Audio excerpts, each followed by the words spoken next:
Hello बच्चों, आइए इस प्रश्न को देखते हैं। मानव हृदय की आंतरिक संरचना का वर्णन कीजिए। इस प्रश्न की जो मुख्य अवधारणा है, मुख्य अवधारणा वह है मानव हृदय। यहाँ पर हम मानव के हृदय की संरचना को देखेंगे कि यह किस प्रकार होता है। मानव का हृदय विशेष प्रकार की हृदय पेशियों से बना खोखला बंद मुट्ठी के आकार का लाल रंग का होता है। यह हृदयी पेशियों से निर्मित होता है। हृदयी पेशियों से निर्मित यह हृदय पेशियों से निर्मित खोखला खोखला बंद मुट्ठी के आकार का मुट्ठी के आकार का लाल रंग का होता है और यह वक्ष गुहा में स्थित होता है। यह वक्ष गुहा में दोनों फेफड़ों के मध्य स्थित होता है। यह वक्ष गुहा में पाया जाता है और यह दोनों फेफड़ों के बीच स्थित होता है और इसका एक सिरा बाईं ओर झुका होता है। यदि हृदय की संरचना की बात करें तो यह दोहरी भित्ति के झिल्लीमय आवरण से घिरा रहता है। हृदय दोहरी भित्ति के हृदय दोहरी भित्ति के झिल्लीमयी आवरण से हृदय दोहरी भित्ति के झिल्लीमयी आवरण से घिरा रहता है और इस आवरण को पेरिकार्डियम कहा जाता है। इस आवरण को पेरिकार्डियम कहा जाता है। हृदय में 4 कक्ष पाए जाते हैं। हृदय में 4 कक्ष पाए जाते हैं। ऊपरी 2 कक्ष आलिंद कहलाते हैं। ऊपरी जो 2 कक्ष होते हैं उन्हें आलिंद कहा जाता है और ये रक्त प्राप्त करने का कार्य करते हैं। ये रक्त प्राप्त करते हैं, जबकि जो निचले 2 कक्ष होते हैं, जो नीचे के 2 कक्ष होते हैं, उन्हें निलय कहा जाता है। निचले 2 कक्षों को निलय कहा जाता है और जो निलय होते हैं ये रक्त को पंप करने का कार्य करते हैं।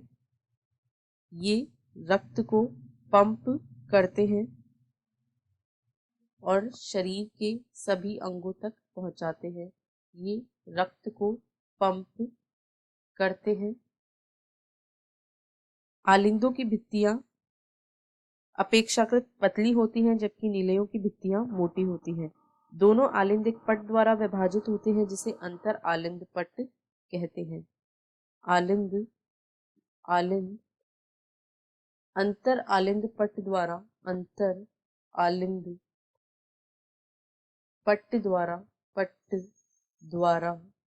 विभाजित होते हैं, जबकि यदि निलयों की बात करें तो निलय अंतर्निलयी पट के द्वारा विभाजित होते हैं। निलय जो होते हैं ये अंतर्निलयी पट द्वारा विभाजित होते हैं, यानी दोनों आलिंदों और दोनों निलयों के मध्य पट पाए जाते हैं, जिन्हें क्रमशः अंतर आलिंदी तथा अंतर्निलयी पट कहा जाता है। यहाँ पर हम देखते हैं चित्र के माध्यम से, यहाँ पर जो 2 ऊपरी, यहाँ पर बायां आलिंद तथा बायां निलय, इस तरफ दायां आलिंद और दायां निलय दर्शाया गया है।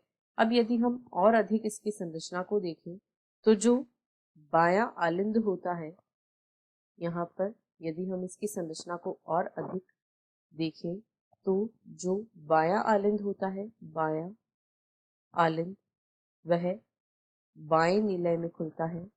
बायां आलिंद बाएं निलय में खुलता है। बायां आलिंद बाएं निलय में खुलता है और यहाँ पर इन दोनों के मध्य द्विवलन कपाट होता है। यहाँ पर जो बायां आलिंद जब बाएं निलय में खुलता है तो इस द्वार पर एक कपाट होता है जिसे द्विवलन कपाट या बाइकस्पिड वाल्व कहा जाता है। इसे ही मिट्रल वाल्व भी कहा जाता है। जबकि दाहिनी ओर का आलिंद दाहिनी ओर के निलय में खुलता है।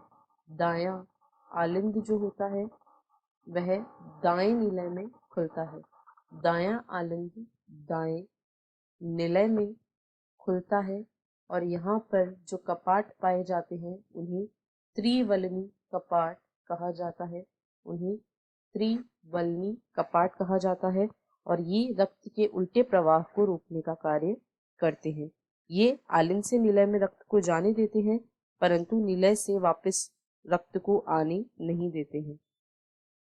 अब यदि हम विभिन्न वाहिकाओं की बात करें तो दाएं आलिंद में महाशिरा खुलती है, जबकि दाएं आलिंद में महाशिराएं खुलती है। दाएं आलिंद में महाशिराएं, यहाँ पर हम लिखेंगे शिराएं। तो जो दायां आलिंद होता है उसमें महाशिराएं खुलती हैं और महाशिराएं जो होती हैं ये अशुद्ध रक्त को लेकर आती हैं।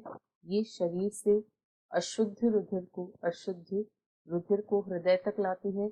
जबकि जो बायां आलिंद होता है बाएं आलिंद में फुफ्फुसीय शिराएं खुलती हैं। बाएं आलिंद में फुफ्फुसीय शिराएं खुलती हैं। बाएं आलिंद में फुफ्फुसीय शिराएं खुलती हैं और ये शुद्ध रुधिर को हृदय तक लेकर आती है। ये शुद्ध रुधिर को हृदय में लाती है। इस प्रकार दायां निलय फुफ्फुसीय धमनियों में खुलता है, जबकि जो दायां निलय है वह दायां निलय जो होता है यह फुफ्फुसीय धमनियों में खुलता है और फुफ्फुसीय धमनियों के माध्यम से जो अशुद्ध रुधिर होता है उसे शुद्धिकरण के लिए फेफड़ों में पहुंचा देता है। जबकि जो बायां निलय होता है यह महाधमनी में खुलता है और महाधमनी के द्वारा शुद्ध रुधिर को शरीर में पंप कर दिया जाता है। इस प्रकार हृदय की संरचना को हमने देखा। आशा है आपको प्रश्न समझ आया होगा। धन्यवाद।